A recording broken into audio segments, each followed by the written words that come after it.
All right, now we're good. Good afternoon. We're here with Assemblyman Mark DeSaulnier today. Hi Mark, thank you so much for joining us.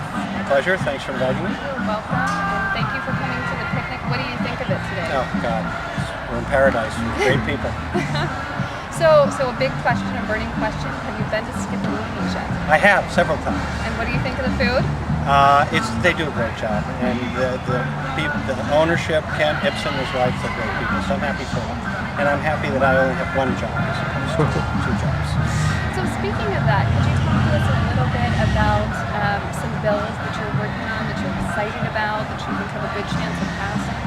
Well, I actually have a couple of bills that I've just got the Speaker to support that would increase transparency on independent boards and commissions. They would have to report the day of the hearing who they had talked to in the previous 45 days, including the governor's office. So you may have heard that we had some problems with the California Air Resources Board that I used to be on. Independent boards and commissions and their term limits are more and more important, and transparency is very important.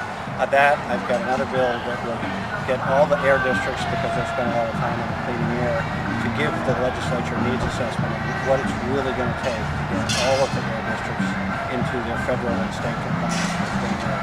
So those are a couple I have. Also, my most important area of interest right now is the Speaker has made me chair of the Select Committee on Growth Management, and I have a bill to that effect to do a study to see how we are going to accommodate the 16 million people who are projected to join us in California over the next 25 years. So I've been working very hard with the environmental community, with the business community, to try to get everyone to the table and say it's time for California to really think about how we are going to manage our growth to sustain the quality of life we get to see here today.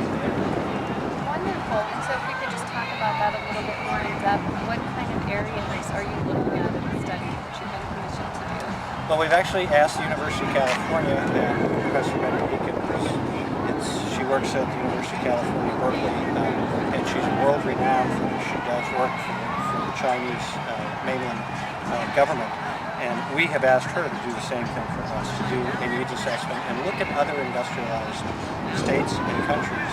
And we already know things, for those of us who've been at this for a while, things like the remote line that we have in this county, in trying to instill better development in old neighborhoods. So the neighborhoods we've left in this county, downtown Pittsburgh, downtown Concord, downtown San Pablo, and Richmond, we can go into those communities and revitalize them, make them wonderful communities, rather than continuing to force development further and further after. So it's really kind of exciting. I'm looking forward to be right in the middle of that, because I think it's the future of the state is all about how we manage our growth and still have a wonderful, robust economy.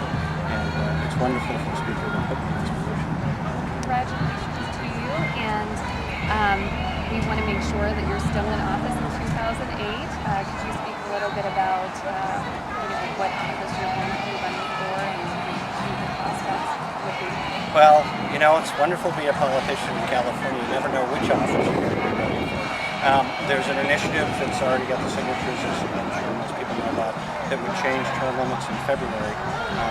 It looks like if that passes, I will stay on the Assembly, which would actually be my preference at this point. Senator Torlakson, as you know, he and I are close political and personal friends. Tom would continue to serve in the Senate, where he's done a wonderful job. If that were not to pass, I have to prepare, and Tom has to prepare, for Tom to run for the Assembly for his last 2 years in the Assembly, and then I would run for his Senate seat. So while I haven't announced yet, I do have a campaign committee. I have an account, and probably by the end of the year, I will either announce or decide where we're going to go. So I have to do that before February. It's an exciting time. I would like, and I think it's best for Contra Costa, that this partnership that we've created, particularly between Tom and I, continue. And given what term limits tells us, we have to sort of go where term limits and the electorate tell us. So, multiple things going on. Absolutely. And just the final question, speaking of elections, what do you think of the candidates running for president nationally as far as within the Democratic Party? Do you have any favorites yet? Anything you've heard that you like? I haven't endorsed anyone yet. I think we're really fortunate. We have great candidates. Unfortunately, we have a horrible president of the United States. The country seems ready to, in my view, certainly California, but the country seems ready to move left, to be more progressive where our hearts are. So we've got multiple good candidates, really 4 really good candidates. I've met with 3 of them and got to talk to them, which is a great honor. So I think we're going to take back both, continue to keep and enlarge our margin in Congress. We're going to enlarge our margin in the state legislature, and we're going to have a Democratic president. So it's just important we all work together and make sure we choose amongst really good candidates. Thank you very much for your time, and please enjoy the rest of this beautiful day.